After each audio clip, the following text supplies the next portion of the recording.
What's the most satisfying act of revenge that you've ever experienced? Once, in first grade, I took off my shoe because I had a rock in it. For no reason other than this kid was a huge asshole. The class jerk stole it and took off running.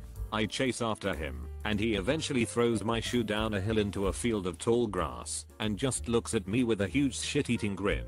In a badass on a cold first grade timbre I say go find it, and shove him down the hill into the grass after it. He starts crying, and we run to the teacher.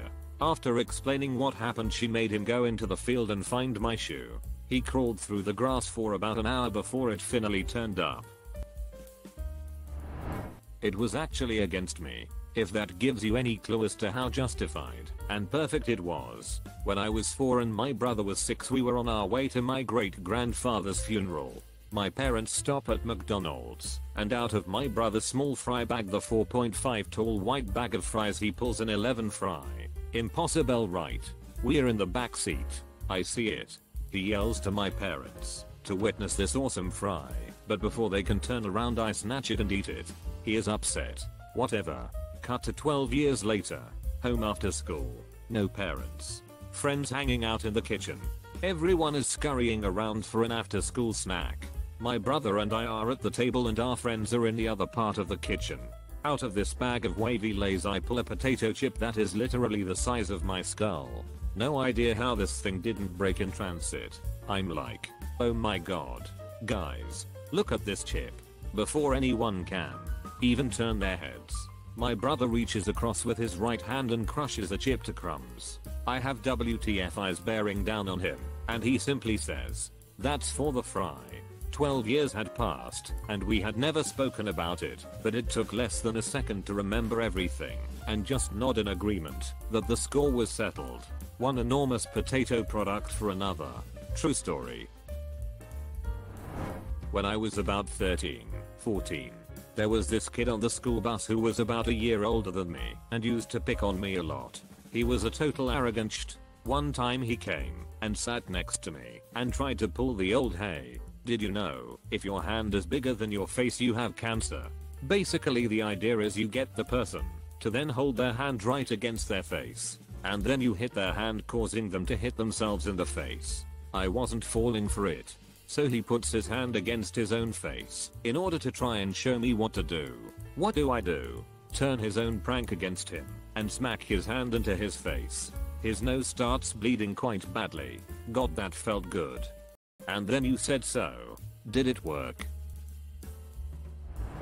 At my school we had a douchebag who liked to stand next to his locker talking to one of his friends. And when someone got too close to it, he'd slam it open into their face. As there were no cameras near this hallway, it was always dismissed as an accident. Anyways, one day he felt the need to open it into my best friend's face. Gave him a bloody nose and almost broke it.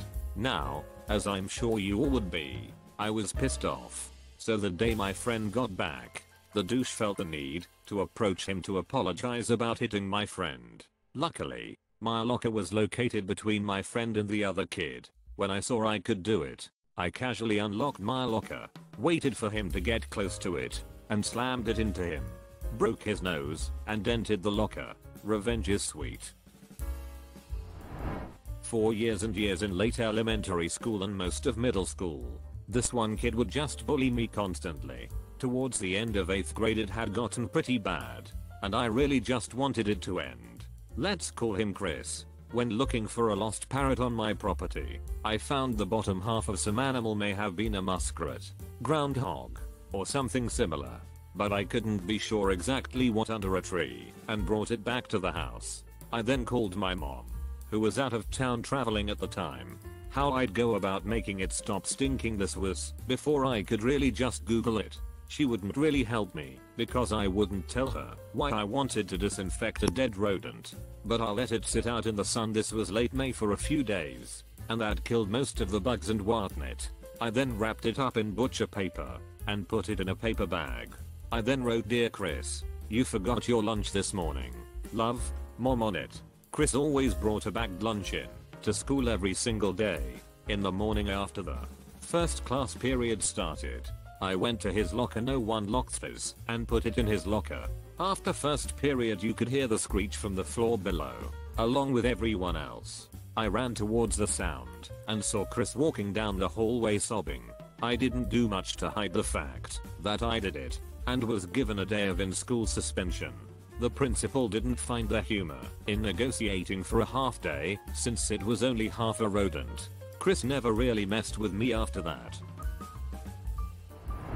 This one time, when I was about 15, 16, I was about to walk inside my building, had just placed the keys in the lock, when, reflected in the door, I see two girls walking by behind me. I can actually hear one of them say, as she points at me, "Let's talk to this guy." But then her friend goes, "No, not him.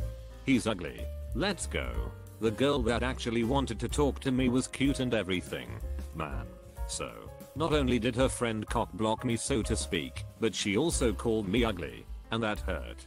I walk upstairs, walk into my place, and then walk over to the balcony to see if I can spot the girls. They're right across the street, talking to each other, and the cock bloker is being a bit loud and obnoxious. That did it for me. I walk back into the kitchen, grab a slice of ham and swoosh, threw it at the girl. Direct hit. She had a total WTF look on her face which made me smile. Of course. In retrospect, that was a stupid thing to do, and I wouldn't do it again. Too long didn't read ham her time. I couldn't stand this one kid who I went to high school with, who lived a few blocks away in the neighborhood. One night, he sent cops to my parents' house where I was still living, telling them I had done something I didn't do.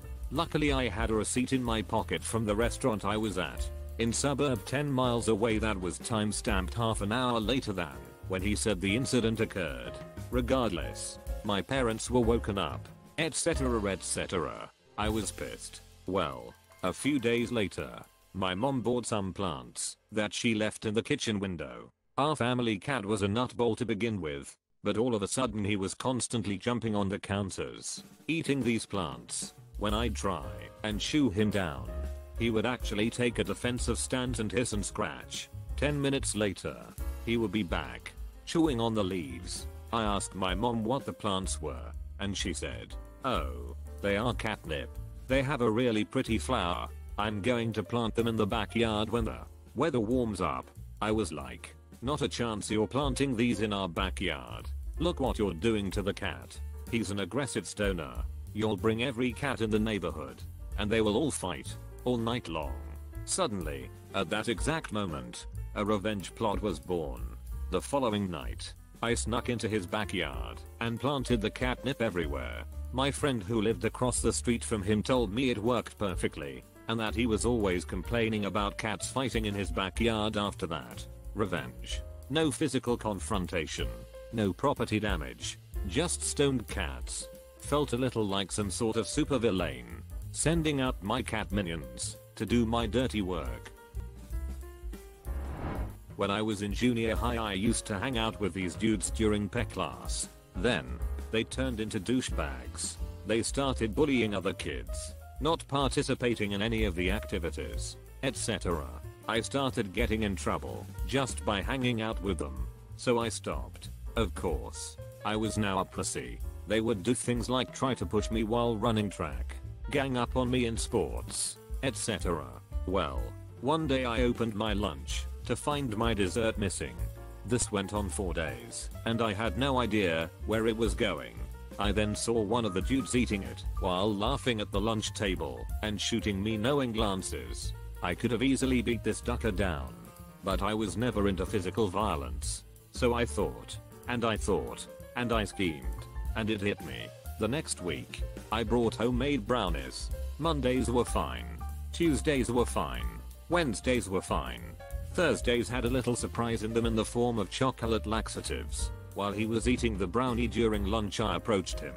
I told him I knew he was stealing my desserts and he should stop. "What are you going to do about it?" was his reply to the laughs of his little cronies. I turned around and walked away. We found ourselves in pec class a bit later that afternoon. It was time for calisthenics, jumping jacks, sit-ups, stretching, and oh my god, what the heck was the scream from a girl a few rows over from me.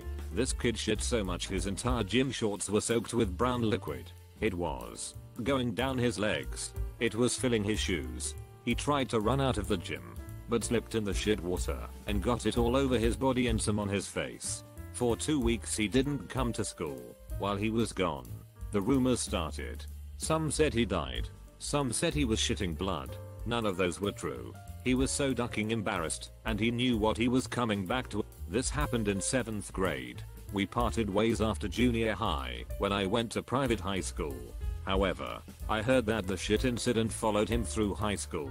No one would hang out with him. He was a social pariah. Now, keep in mind I had no idea it would turn out like that. I figured he would get stomach cramps and diarrhea that night. I had no idea he would end up taking a shit bath in the middle of gym in front of everyone. But I didn't regret it. And still don't. He was a piece of shit that deserved what he got. Not really sure if he suspected me or not. If he did, he never let on. Pretty sure the janitor did not find this act of revenge satisfying. This kid picked on me since 1st grade. Then one day in 4th grade, the teacher had her back turned, so he climbed under my table and started pulling faces at me, not sure why. He was kinda weird. It must have been a knee-jerk reaction, but his face was there and my foot was here, so I kicked him in the face. Kid falls to ground shrieking while clutching his head. Teacher turns around and sees him out of his desk, gives him detention. Later that day, his face had swollen to the size of a volleyball, and he had stopped crying long enough to tell the teacher what had happened. My teacher asked me if it was true, and I said I felt something tugging on my shoe, so I kicked, thinking it was caught on something. The teacher gave me a lollipop, saying be aware of my surroundings next time. The kid never bothered me again. Best day ever. Consider subscribing if you enjoyed this video, and if you want to see more of Reddit Universe.